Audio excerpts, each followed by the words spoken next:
Good afternoon. Welcome to the session on sustainable finance solutions for food security and agricultural resilience in the face of climate change. My name is Cristina Altomare. I work at the United Nations Development Programme at the Rome Center for Energy and Climate. And I'm very happy to be here to moderate the session. So what we will talk about today is food insecurity, how we know that it has almost tripled in the last 3 years between 2019 and 2022 in the face of the COVID pandemic, with the war in Ukraine, supply chain disruptions.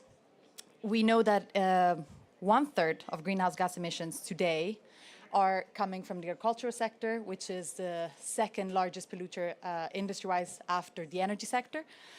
And we know so that the agricultural sector is both one of the most impacted one from climate change in terms of drought, extreme heat waves, rain patterns, etc., but also a big responsible sector in terms of climate change. So what we'll talk today is with our speakers is how finance and other technical solutions can be used to really tackle food insecurity in face of climate change. So let me introduce you to our panelists today. So we have Dr. Molly Brown, Chief Science Officer, 6th Grain Corporation. We have Mr. Alexandre Angouer, Executive Director of Electricians Without Borders. We have Professor Badr Ibrahim, Senior Advisor, Ag Fund. We have Dr. Conrad Rijn, Director of Policy Outreach Innovation Commission, Development Innovation Lab. And we have Mr. Aaron Addison, Executive Director of the World Geospatial Industry Council. So excellent speakers today. I will start with the first round of questions. We'll have two, and then we'll open it to any questions that there may be. So I'll start with you. No, never mind. I'll start with you. Sorry. That would have been a change of pace. So I would like to ask you if you can provide an overview. I've just cited a couple numbers, but just an overview of what is the state of food insecurity today and how does climate change affect it? Yeah, good afternoon, everybody. The state of food security is unfortunately dramatic around the world. Hunger is on the rise since a number of years, and hunger is on the rise not only because of climate change, I'm afraid, not only because of the war in Ukraine, or maybe also population growth, but also maybe because development, cooperation, international partnerships should try to do things a little bit differently. I'm sometimes, to be honest, quite frank, asking myself, after almost 70 years of development cooperation, why hunger is on the rise today. We should clearly not be in this position. To quote a few numbers, severe food insecurity increased by over 50% from 2014 until 2020. In 2022, around 900 million people experienced severe food insecurity, an increase of over 336 million from 2014. And crop yields in Africa have stagnated over the last 60 years. So clearly there's an urgent crisis, and also something, and in my previous role in the past 9 years when I worked for the European Commission, a major donor, and when I was also the chair of the Global Donor Platform at IFAD, I realized, we are talking a lot. And I mean, we all know these numbers, unfortunately, and these numbers are quite shocking when it really comes down to thinking about them. And so we know the numbers, we have the solutions, so we need to act, and this is very clear. And now, since a couple of months, I joined the Innovation Commission. Thank you very much for the introduction. That is chaired by Professor Michael Kramer, a Nobel laureate in economics from 2019. It's a 2-year commission based at the University of Chicago, and the basic idea is to scale innovations that are cost effective, that have been proven on the ground, and so they already exist and that are also scientifically proven and that can be scaled to actually target tens of millions, if not hundreds of millions of people and really be game changers. So we are talking about innovations like weather forecasting, microbial fertilizers, digital agriculture, social cash transfers, alternative proteins, etc. At the moment, we have identified 7 innovation cases on behalf of the COP28 presidency. We're actually leading on pillar 3 on innovations for the COP28 presidency, and we are now taking a multi-COP perspective over the next 2 years, trying to show that, first of all, to show that this scaling can work. And I'm also very pleased to announce here that 2 days ago we signed a letter of intent with Ag Fund, and stay tuned, there will be a lot coming in, news coming out in the coming months, hopefully, inshallah. And the second thing that we want is really stimulate the debate, first of all, on the need to do things a little bit differently. We are not against anybody. We are talking with all of you, including the Rome-based agencies, etc., and they are all involved in the preparation of our documents, etc. But ultimately, at the end of the day, it's a decision of each and every individual government whether they want to do business as usual or try a little bit a different approach. So at this stage, we are in contact with around 65 governments already, which is almost 1/3 of the world. And basically all donor governments and now an increasing number of countries in the global south. And that's really the idea. And I'm also very pleased that my colleague, Mr. Benjamin Krause from the University of Chicago is also joining us here today. I think that's it. Maybe just to remind us all, and this is really something I missed, and I think I have a right to say so in the conversations in the past years, that at the end of the day, we are talking about faces, about people that are suffering. And this is really something we need, an impact on the ground at a large scale that can make a difference. And for example, now hopefully with Ag Fund and in the future also other partners such as GIZ, etc., that are very interested in working with us, we can show that this kind of, let's say, innovative new approach can make a significant difference. Thank you very much. Thank you, Dr. Ryan, and I'll ask you a bit more about the innovations that the lab is doing later, but thanks for that first overview. So Professor Badr, I would like to ask you, going into the core of our conversation today, what are, in your opinion, the main factors affecting sustainable finance solutions, and how do these factors affect, in particular, the deployment of agricultural finance solutions? Okay, the word sustainable is interesting first, because I really see that most of the financing models nowadays, they are not really sustainable. There are some problems related to funding, related to regulatory framework. I was a governor of the central bank, and I know this in my country. The regulation is not always conducive. That gives a chance to private sector to do a lot of work. Although the resources from the private sector are huge, but they are not yet exploited in a proper way. The third, related to the clients themselves. You know, there are so many problems in the awareness, in the way they behave with financial institutions, especially when they are farmers or vulnerable groups. You know, we are really suffering from those. But nevertheless, I feel that there are so many, models nowadays, but I feel that the best model should have the following characteristics. It should be, first of all, lucrative. I don't believe in the handouts, because handouts should stop whether it is successful or a failure.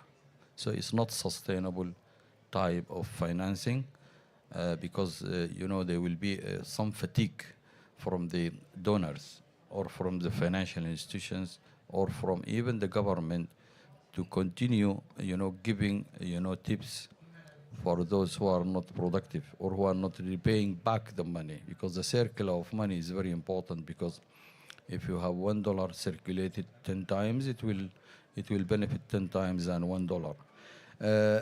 There are weak programs. This is another issue. Sorry, it should be lucrative, as I said, and it should be innovative. Innovative in such a way that it should be suitable, because innovation is not something that you have and you have it differently from what is going on, but it should be tied to the situation and study the situation very well and cope with it. The third problem, or the third, characteristics, it should be rural-based, because nowadays a lot of people, especially in developing countries, that finance is not going deep into the rural areas where they really need it because of so many problems. Collateral, because of the awareness of those rural people with the banking system and all these types of things. And I feel that because I'm not just I'm from Akfant, and we are working in social business model, and it is a hybrid between donation and full-fledged, lucrative financing by the private sector. For example, private sector needs full reward from the money, whereas donators like zakah, like social, donations is giving money for nothing. We are trying to have something in between. Capital comes from private sector and from Akfant. There is no sitting fees, there is no dividends, and at the same time, we are making profit. We are working with a lucrative business, making profit, but profit is only for expansion. So in this way, we are going to give, very lucrative financing, but very expanding financing as well. So this model is going to be really sustainable. Thank you. Thank you, Professor Badr, also for really looking at what sustainable, as you rightly pointed out, means, which is not only from an environmental perspective, but also it being financially sustainable makes it actually have the potential to last longer and have a greater impact.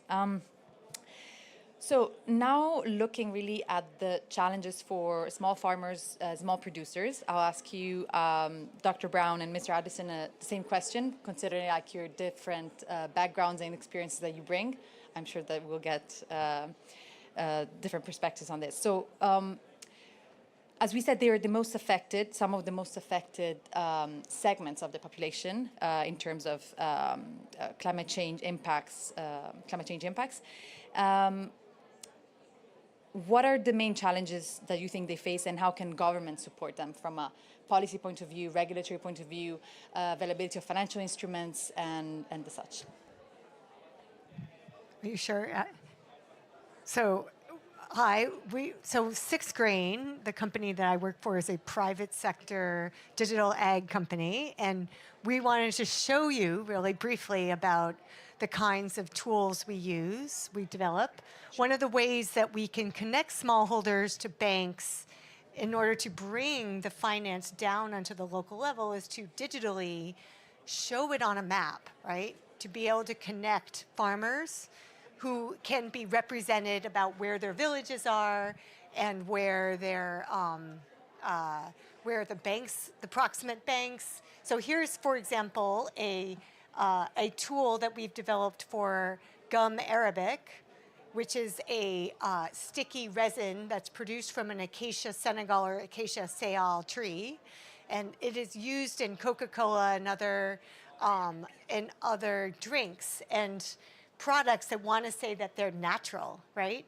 If you want to be natural and use an emulsifier, you basically choose gum arabic. Can you zoom in to the place? So each of these little dots, there's our collectives, which are collectives of gum arabic producers, and then we have the purple areas are the people who are harvesting the gum. Each person has a set of trees that they work on, that they gather the gum arabic on, right? And then, and so you see, we can then digitize each tree from space because now we have Maxar imagery, which is at 30 centimeter resolution.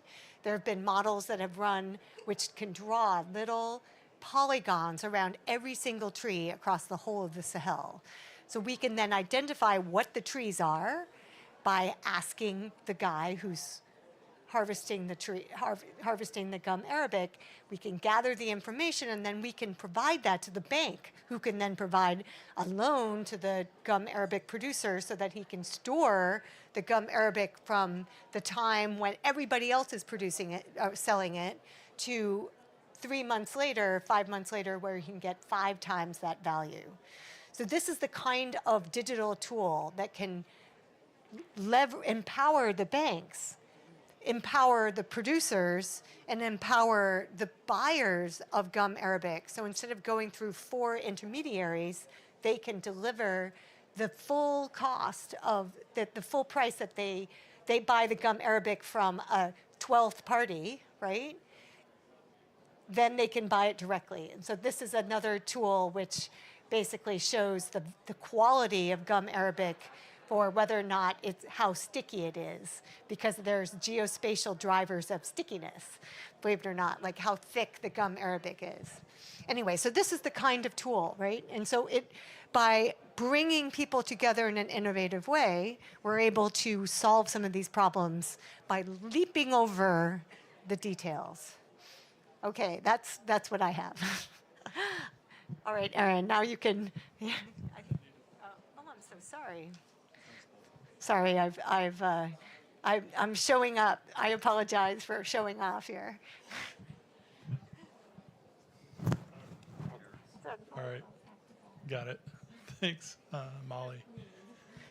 So my name's Aaron Addis, and I'm the executive director for the World Geospatial Industry Council, and we're a nonprofit.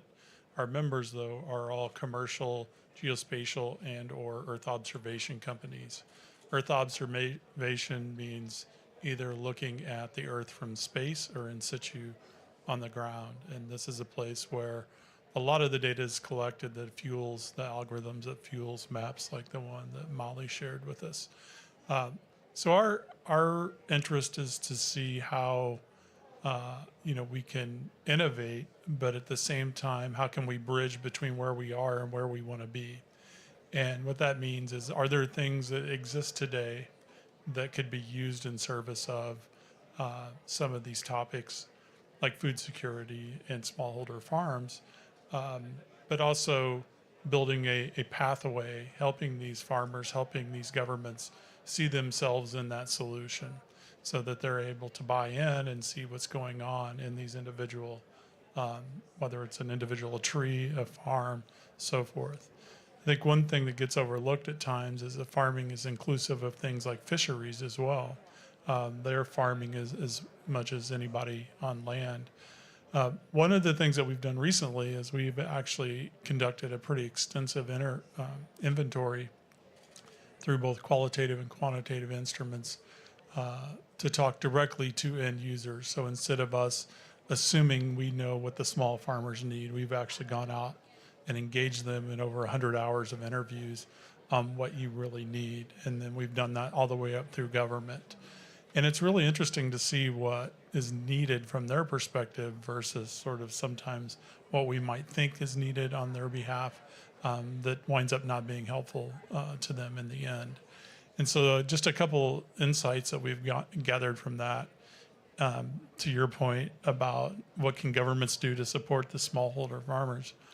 I think one of the things we heard loud and clear is that the policies need to change around data, and policies need to change around connectivity, and policies need to change in turning data into actionable information. So we have data. Nobody will ever say, I wish we had less data. Everybody wants more data, right? But what they really need, if you listen to them, is actionable information. If you want to see something like artificial intelligence be a success in this world, answer the question, do I plant my field today? That's the question. It's not all the algorithms and everything else. Do I plant my field today or not? And if you can't help me with that question, I still have to farm. Some way, somehow, I have to make this happen.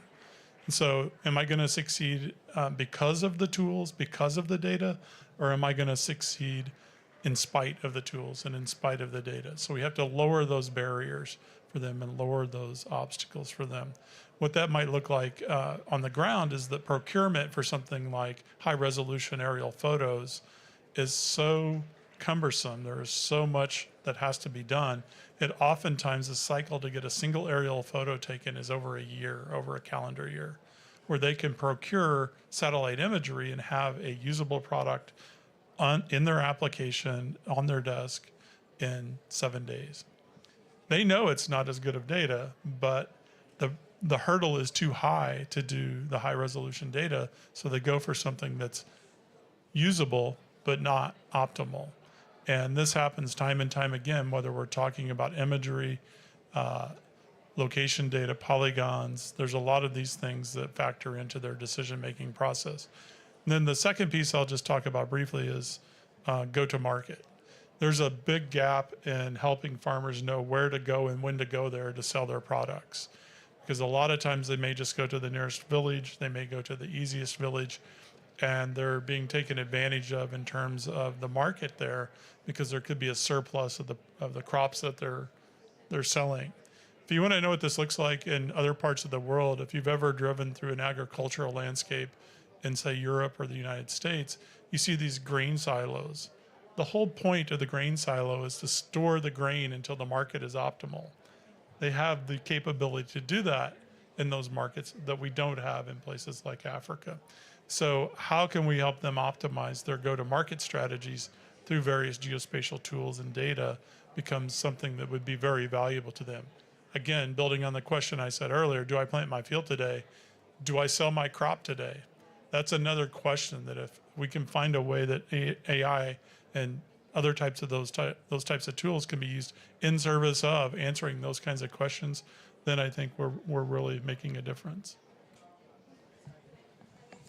Thank you. Thank you very much. Actually, that links very well with what I'm about to ask to you, Mr. Anjouer, in terms of not only the first phase of planting and getting, the first phase of the process, but really everything that's related to the supply chain. So everything that comes after, transportation, distribution, warehousing, packaging, etc.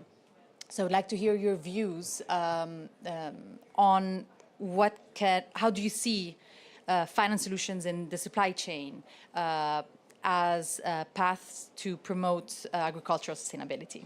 And if you have any examples from your experience, that's great. Yeah, thank you for the question. I'll take the example after. It will be easier for me to answer to your question. But I just step back a little bit before and to say I'm working in an NGO which is named Electrician Without Borders. So we could say why this guy is in the middle of this panel because he's an electrician.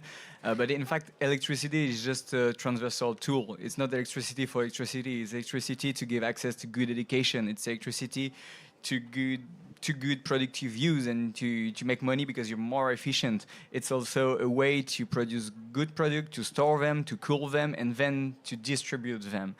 So we are working with a big team of volunteers. They're located in France, in Spain, in Germany, but also in West Africa. We have people in Benin and also in Madagascar, which is not in West Africa, of course. And we have some employees in Paris. So what I want to say first is, in Africa, we know that approximately in certain region, and it's the case in Togo, in Burkina Faso, in Benin, 70% of the people are relying on subsistence agriculture. So they are living in very, very remote area. They are isolated from the grid. They are isolated from the energy. Sometimes they are even isolated from the road. It is to say you cannot distribute the food you're producing. It's why you said you cannot store, but you cannot distribute. And that's a real issue. And the impact of this linked and with the climate change is huge because we know we will have a big increase in migration in the future. And we were speaking a few minutes ago about people, about their face, and we need to speak about the migration because I'm pretty sure nobody's really realize what it means. It means millions of people moving crossing border. So for me, my name, the name of my not my company, my organization is Electrician Without Border. So I could say that's a good thing that people cross border, but I'm not optimistic, and I know what could happen if people cross border massively. So we need to act right now. So let's finish with philosophy, and let's speak about the example I wanted to develop a little bit. It's a project we are trying to put in place in Benin. We had a pilot financed by the German development agency. It's named AgriPower for agrivoltaic solution dedicated to women. So what is agrivoltaic? It's something which has been described by academic research last century in 1982, if I'm not wrong, and it's the science of combining solar panel to produce energy, to offer some shades to the crops, and to collect water, and to make a synergy between agriculture and energy production. And we've seen that in our first project in Benin, it's working pretty well. We know in Europe it's okay. We have a regulation framework which is more mature currently. It's not the case in Africa for the moment, but we believe it can be a good solution.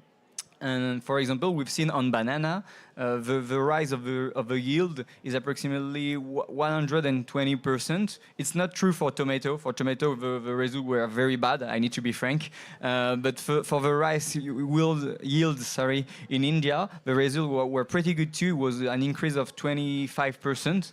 So everything won't be solved thanks to technology. I know that, and training people, empowering community is more important, but sometimes technology can be something crucial to change and to cope with the challenge we are facing.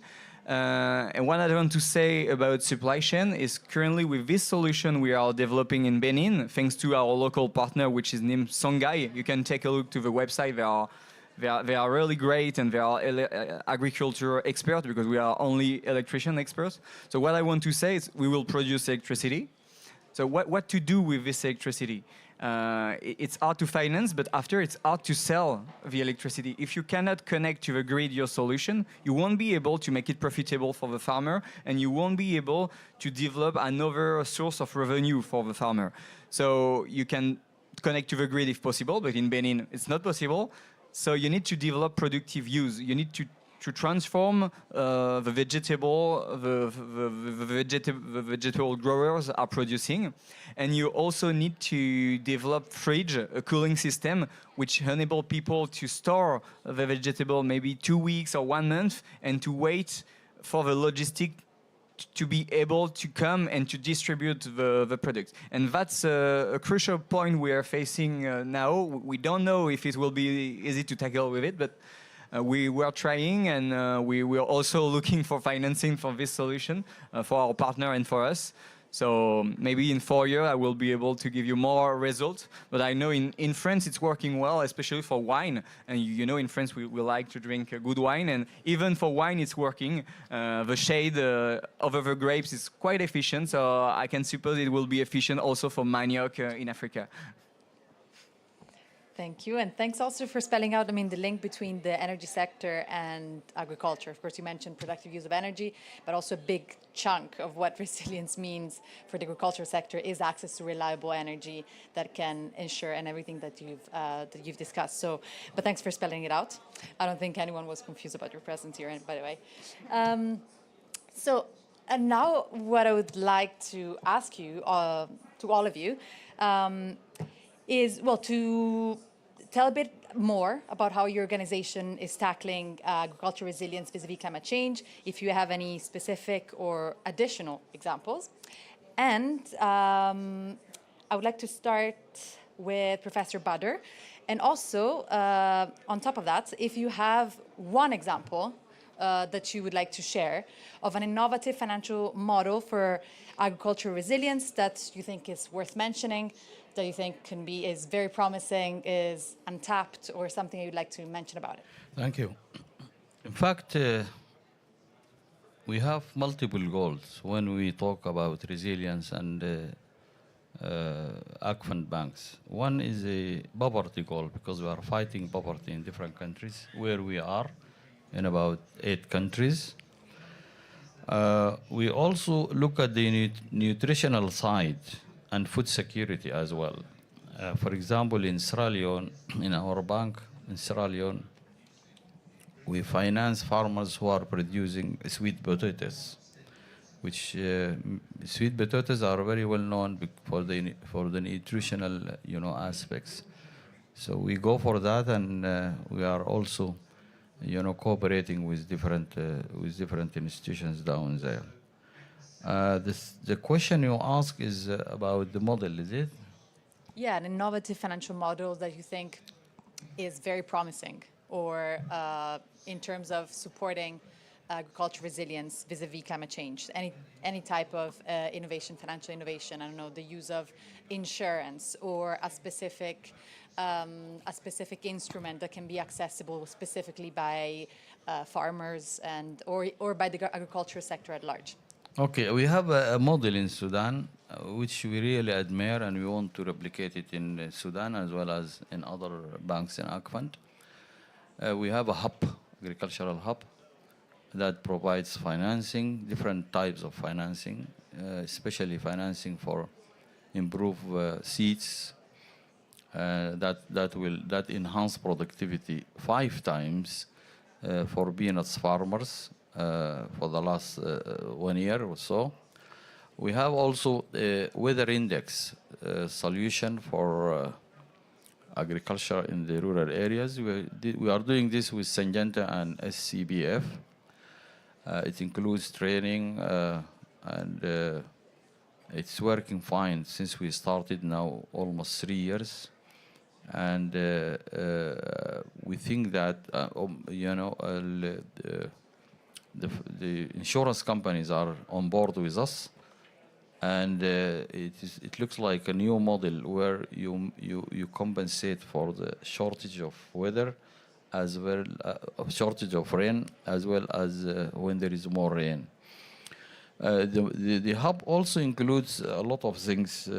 Includes agricultural technology, includes micro saving, includes de-risking through technology, as I said, include gum arabic also as gum arabic and peanuts as the main products which we are really taking care of.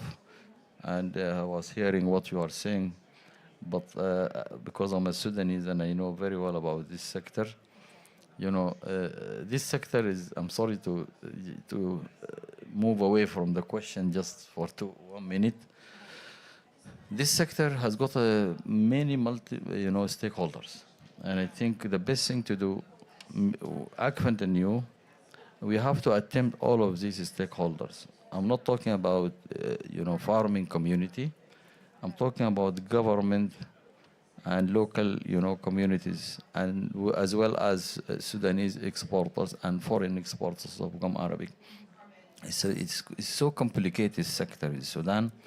Although 80% of the growing gum all over the world is produced in Sudan, but there are so many problems. This is that's what I'm saying. Thank you. Thanks.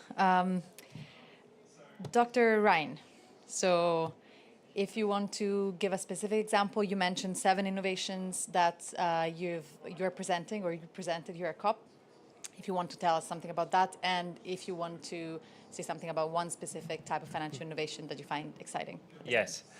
So just, I already said we have 7 innovation cases that have been announced by the COP28 presidency in New York at the end of September at UNGA, United Nations General Assembly. However, we are working on more. So in a couple of months, we will have 20 to 25. Obviously, Professor Kremer is putting a lot of emphasis also on the scientific base of these. And one of these cases we are working on, actually, and we are very excited, potentially, I didn't tell you yet, but that we want to work with ACFund on rolling out, would be the expansion of microcredit and mobile money, which clearly has made some financial services much more accessible for rural households and also for small farmers. And in particular also here, and that's why I'm so excited about it, for women, for young people, because we need to focus on the future. We all know that the women, especially in rural communities, you know, they raise the children, they need to cook, take care of the households, etc. We need to empower them, make funding available for them, and also for the young people who may be more prone, actually, you know, to these kind of financial innovations. And we found early research suggests that there's rigorous evidence of benefits and cost effectiveness, and this can actually be scaled to benefit millions of people, and at a very low cost, actually, because this is also very important for us that these innovations are low cost. Thank you. Thank you for the example. Also for the reference to underrepresented groups like youth and women. We didn't talk about that very much, but of course it's a huge part of the conversation when thinking about the sustainability of any solution that's implemented and the actual recipients of them. So Mr. Addison, if you'd like to, you told us a bit more about what the organization does, but yeah, if you want to add something or specific examples. Sure. So in WGIC, one of the main vehicles for taking action is through our committees. And one of our committees is focused on funding models for geospatial and Earth observation. And I would be remiss if I didn't mention that we just, in October, released our public-private partnership report for the geospatial industry based on case studies from our member companies, many of which are projects in Africa. But I'd like to take a couple steps back and just get even more simple on terms of models that need more resources, more engagement. And that's demonstration. Demonstration is king in the developing world. If you can show what works, other people will then get on board with that model. And this is especially true in farming. So I think our models have to develop mechanisms by which farmers can not only be incentivized, but be backstopped through things like insurance instruments. If I just show up and say, do it this way, why should you believe me? Based on what, right? So you're going against, in some cases, hundreds of years of intellectual knowledge on how to farm in these countries. If you're going to say, use satellite data, use all this other stuff, you know, why should I take that risk? You know, and so I think developing pilot programs, developing demonstration programs that enable people to take risks that they otherwise may not be in a position to take becomes very, very important. And within that, I think the other key piece to me is that with data in particular, and this is certainly not isolated to geographic or geospatial data, but with data in particular, we're really, really good at being descriptive with our data. This is what's happening, right? We have maps and maps about here's what it is. We have almost zero maps to say, and if you allow me to be a bit provocative here, is to say, so what? Okay, that's the situation. What do I do about that? And so I think moving from what I call descriptive to prescriptive becomes a secondary part of that demonstration model. Not only here's what's happening, but here are some ways to address that. Here are some ways to move forward based on what we know on all this fabulous data. So I think those would be the two main things that I would certainly advocate for. Thanks, and let me also link to your comment about the importance of piloting innovative solutions that help demonstrate it. That's also often, as we all know, one of the parts of project financing that's often the hardest, the riskiest, that DFIs, MDBs, donors have some doubts, of course, about financing. So I completely agree with you. And yeah, that's definitely a big part of the conversation. So anyone on that side of the table, please remember. Mr. Angevert, any other example you may have, or something you've seen either within the NGO, your NGO, or yeah, the NGO you represent, or that you've seen outside in terms of blending finance insurance mechanisms? Anything you think worth mentioning? Yeah, thank you. We said a little bit earlier, the lucrative sector is the only way to reach our goal. I think it's true at 95%. Why I say 95%? Because in certain area where we work, people are earning less than $2 per day. So what I said this morning, we have not to make mistake when we consider the offer, the need, and the demand. It's not because you have a lot of needs that you will have a demand. Of course, the offer is quite easy now. We have the technology, we have the knowledge. There is no reason why we are not able to put in place a system which produces enough food for everybody in the world. It's obvious. We have the need. We know millions of people, hundreds of millions of people are not eating well enough.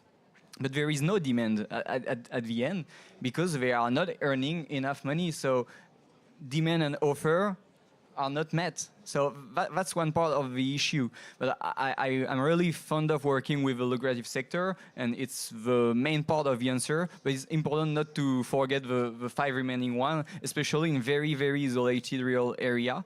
And that's why we develop solutions, because we are also an humanitarian actor.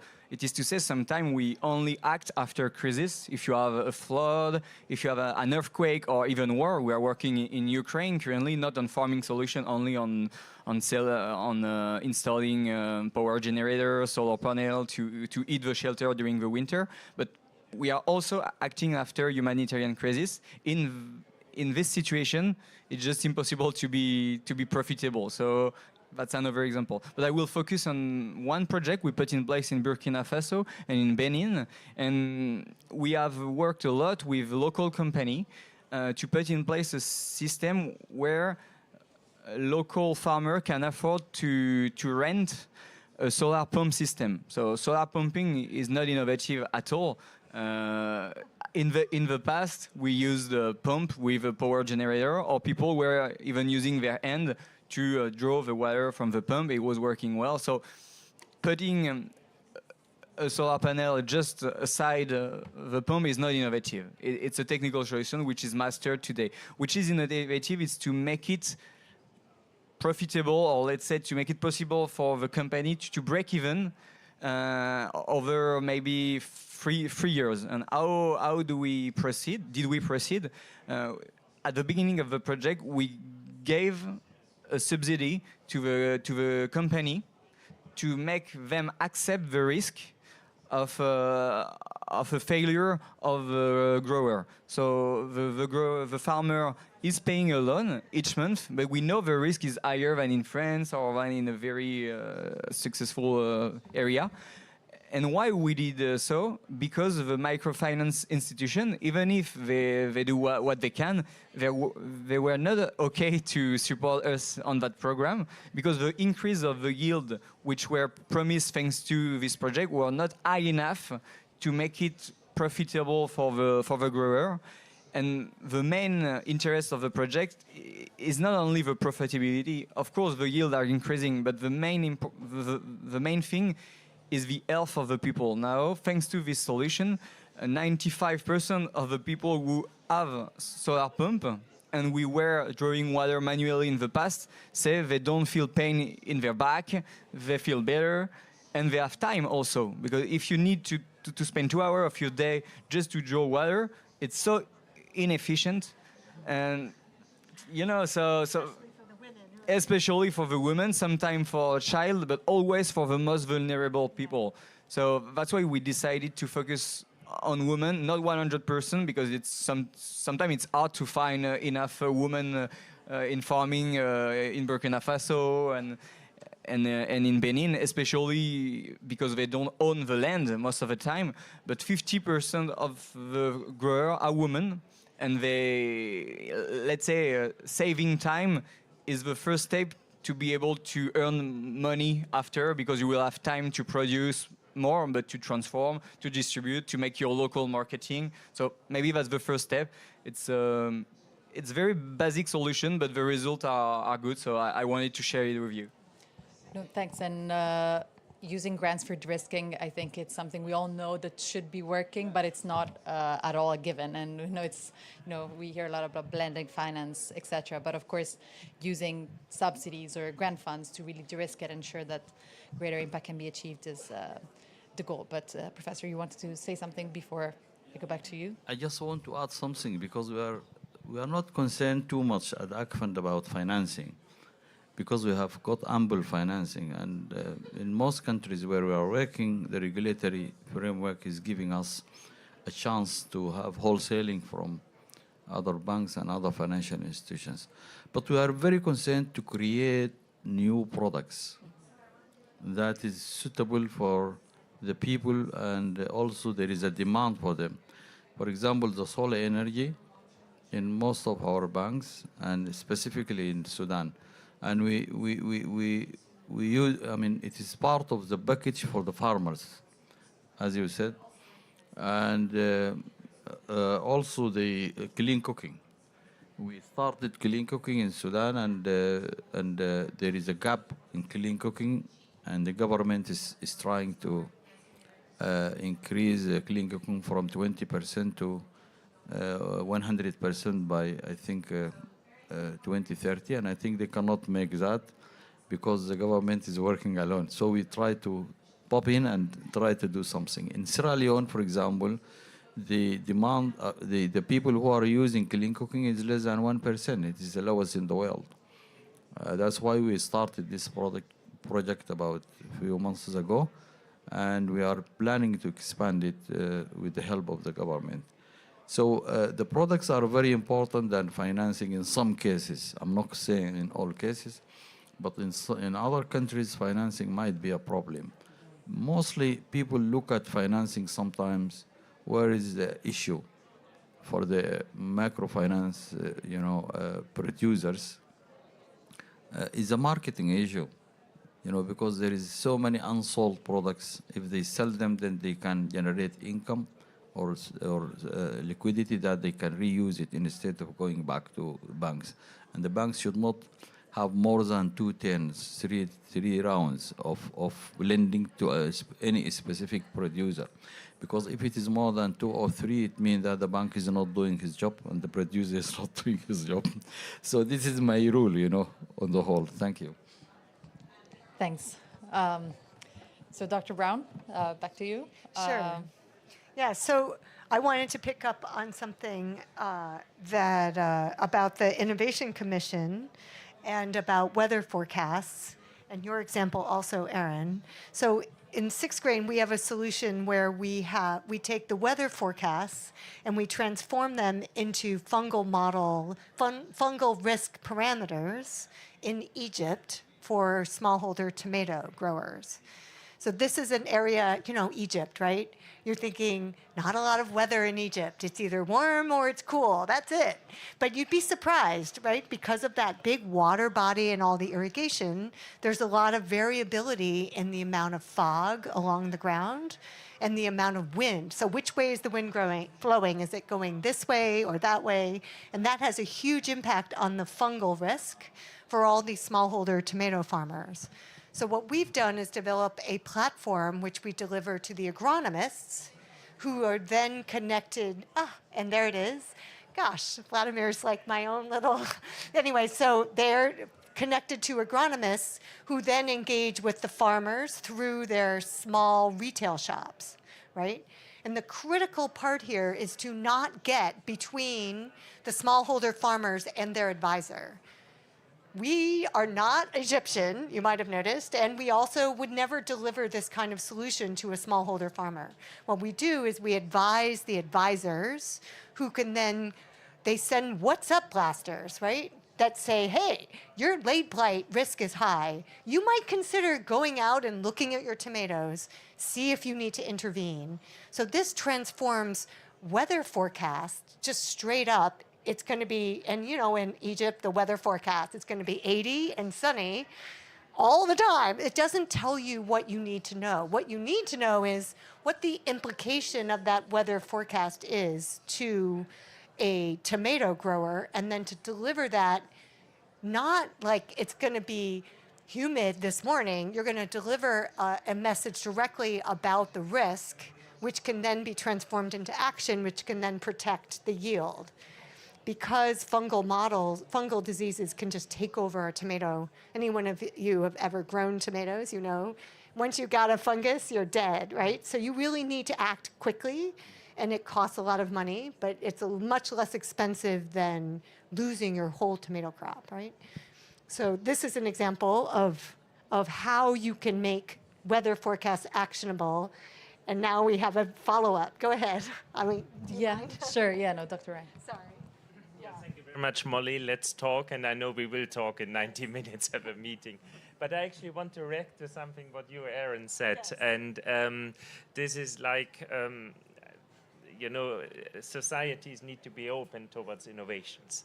So now a lot of our innovations, actually, the ones we have identified so far and for which we have the scientific base, etc., the 7 that I named, they are very much low-tech. Nevertheless, societies still need to be open towards them. So we just hired actually a consultant who is helping me with the buy-in in a local context, you know, working with farmers' organizations, with women's organizations, youth organizations, indigenous groups, and see how this can evolve. And I think this is very important, and this brings me to the last point I want to say. We need African solutions for African problems. We need Asian solutions for Asian problems. There's no one size fits all. You know, they need to be embedded in a local, even in a regional context. And this is also something we are trying to do when we talk with governments on the recipient side. We are asking them, and normally we're talking to ministers of agriculture, ministers of environment, and ministers of finance, because that's how the money is channeled.